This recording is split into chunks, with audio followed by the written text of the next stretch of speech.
Hey guys, and welcome back to BeardYGO. So today we have got a deck profile for you guys. So this is from the regional that just passed at Geekom, and yeah, so we have got. Introduce yourself, please, sir. I'm Rustin Apana, and I got third place at the OTS at Geek Home this past weekend. So I was playing Bystial Runick, extremely fun deck. I think this is the most fun I've had with the deck in a very, very long time. The one thing I'll say is I got third place without a single battle phase. I never declared an attack once, and I still had a lot of fun with that. so That's awesome. let's get into the deck profile. I'll start with the Yeah. deck. So the Bystial lineup is 3 Bystial Rebellion. Obviously, Searcher, it can search you out any Bystial that you need, as well as the tag out effect in the graveyard, which sets up Branded Regained. Branded Regained is a super important part for the strategy. We have one-offs of Magnamut, wish I could have played more, Baldrake and Druasworm. These two in conjunction have a nice synergy where you can banish opponent's monster when they special summon a fusion, ritual, synchro, or Xyz, and then when Druasworm gets into graveyard, he can also send another special summon monster. So Yeah. that's some good synergy with that. Tuos is 2 Bystial Sarania. Obviously, wanted to keep the Bystial number count a bit high because you do need them for synchroing. And then Sarania, in terms of all of them, have a good effect because they can dump the Bystial Rebellion. So getting that into the graveyard to give you access to getting into your Branded Regain is super important. And then the Bystial Luba, the amount of times I got asked this past weekend, what does this card do? And my response was, nothing, his name is just Fallen of Albaz. He is basically just there because he's a level... he's a level 4 tuner, and he's searchable with the Bystial Rebellion because it has the Bystial in his name. Then for the tuners, I have 3 Quems. She's amazing on normal or special. She dumps a card that lists Albaz in its text, and you are usually dumping Incredible Ecclesia and the Golden Sword Soul. So the synergy with this is you summon Quem, she dumps Ecclesia. Then when you activate a Runick spell to special summon from the Xtra Deck, Quem's effect activates since a card left the Xtra Deck. So it'll reborn the Ecclesia. Then Ecclesia can tag out to summon the Golden Sword Soul. So in turn, Guiding Quem is 3 tuners.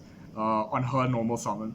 The Incredible Ecclesia is 2 tuners, and then if you just have to see the one of Golden Sword Soul, it's 1 tuner. So there's some synergy in a combo that basically you recycle in Incredible Ecclesia, because when a Bystial banishes, the Golden Sword Soul will proc its effect, special summon the Ecclesia back. So you use her for level 10 synchro, and then she just comes back again, you make another level 10. Hand traps, very small, just 3 Ash. This deck, because it's a Runick deck, you don't really need that many hand traps. You use the Runick engine a lot to break boards. And then to the fun stuff, the best engine ever.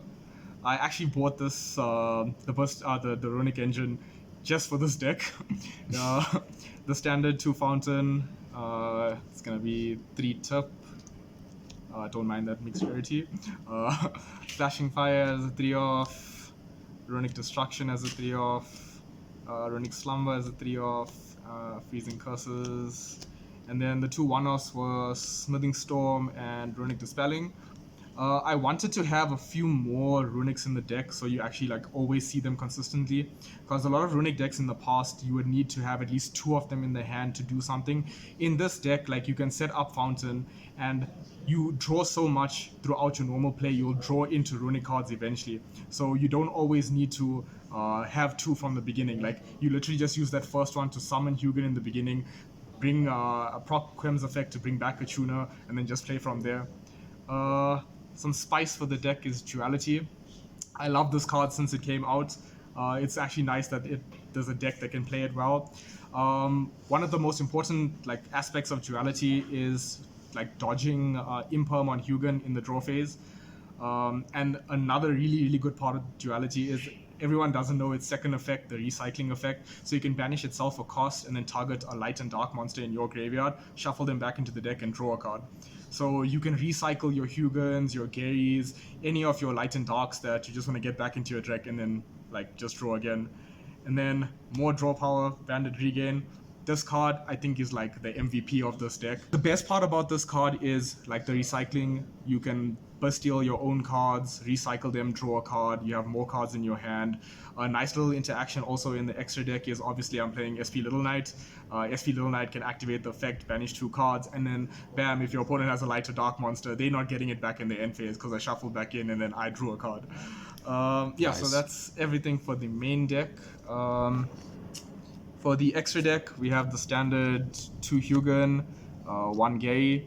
Hugin's amazing, gets you Fountain. And then the Destruction Protection effect is really, really important. Like a lot of people, they just shotgun trying to destroy your Fountain. You just chain another Runick in hand, special summon it, and then it banishes itself.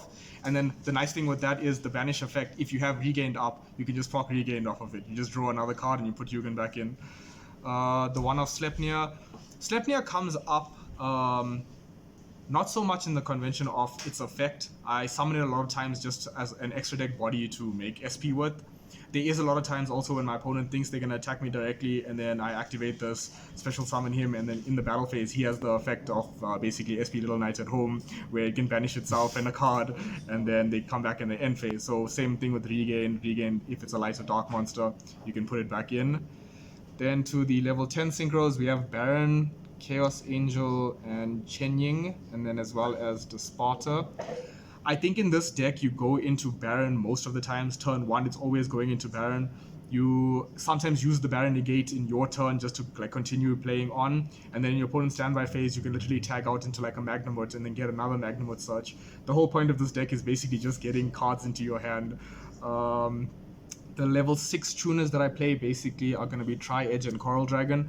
Both of them have their own application. Tri-Edge on summon draws a card, and then Coral Dragon when it's sent to the graveyard draws a card. You basically synchro climb using Quem and Hugin into these two. Depending on which one you want to go into is whether you have access to another tuner or not. So obviously if you have another tuner you can summon Tri-Edge instead. If you don't, you can make Gary from the Xtra Deck and then use Coral Dragon. Then this was also an MVP. I added it like the night before into the deck, mostly because I didn't have it. So shout out to Shiv for lending it to me. It's a Synchro 12 that you basically make off of the Bystial Runick and then any of your level 4 tuners. On summon, most important part, draws a card, and then optional, it can destroy a card on the field as well. So going second, it can also help break boards, but most importantly, it draws a card, which is the like aspect of this deck. It's basically a deck that just draws. We have one Synchro 8 as Scarlet Archfiend. This card is a duality target for the Bystial Runick, so you can tag out the Bystial Runick to make this. It's also my time card in case it comes to time, because it can destroy all special summon monsters on the field and then deal 500 to my opponent. We have Typhon, which is great. The opponent special summons twice, you just slap this on the field and then play with the Runick side. You don't need to summon anymore. We have Alvain, which is the other duality target in this deck. You duality the Hugin into this. This is also nice because sometimes when you don't have access to a tuner, you can use duality on a Hugin and then now you have a tuner. So you can basically go a Bystial and this into a Synchro 8 and then play from there. And then the one of SP Little Knight, also I think the second boss monster of this deck. Just banishing itself and another card on the field and then shuffling that opponent's card back in or resetting your own Baron. That's like an amazing thing. And it's really easy to make this card in this deck because all your Runick spells basically special summon a monster from the Xtra Deck. So you always have one Xtra Deck monster, so you just need another on the field and then bam, Little Knight. Yeah. That's everything for the main deck. Now we got the side. Side deck, shout out for the Speed Duel token. In the side deck, I had 3 Ghost Spell. This I also added into the deck recently. It's for the Labyrinth matchup. Basically, I was super prepared for every single deck that had lights or darks in it. If there was lights or darks in it, I had no problem. Like I would face it going second, going first. So this came up for Lab a lot. Nibiru as a 3-off. It was just a hand trap for like hectic combo decks, and then try and wipe out their board and then get it to a simplified game state so you know your Runicks and your card advantage just take place. Same thing with Troll for those combo decks, just stop them from playing. They have a really bad board on the field. Then I still played 3 evenly matched. I know in one of my rounds I was versing a dude and he was like shocked that I was still playing evenly matched because it's a deck that has Bystials in it. and he's like, I didn't expect evenly, so he didn't play around the evenly at all, and then his whole board just left, and then simplified game state, and then I carried on playing. I played 2 Mona and 1 Harpies. I would have played 3 Mona if I owned the 3rd copy. But I'm happy that I only had 2 because this Harpies in one of my matchups against Lab, I drew it in my starting hand and then I just activated this and his game was just done. Yeah, so that's the deck. It was 6 rounds. Round 1 I versed Kashtira. Round 2 I versed Branded. Round 3 I versed Labyrinth. Round 4 I versed I think it was this T-Element here. Round 5 was Speedroid Kashtira. That was the first game that I actually lost the entire tournament, and that ended up being the guy who won the tournament, so big ups to him. And then in the final round I drew against Rescue Ace Fire King. That game was really long. Game 1 took about 25 minutes. I remember when the game was done, I actually thought the entire 3 rounds were over because that's how long it took. Then eventually it came down to time running out while it was siding, so it was a draw there. But other than that, the deck is really fun to play. You don't need a battle phase to win games. Yeah.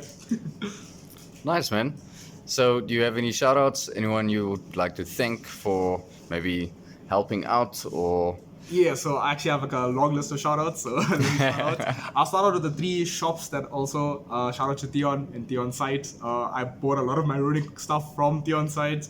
Shout out to Shiv at Dragontown as well. Always helps me out when I'm trying to look for some cards to play in some jank decks. Shout out to Andre and then all of the guys like Shiv, Tristan, Nikhil, Vanna, playing against you guys every week and stuff was good practice. Shout out to Jovan and Lee and Luffy as well, the Dragontown boys. That's where I play locals most of the time. So I'm sorry for the past 4 weeks in a row I've been playing this deck because everyone hated Runics.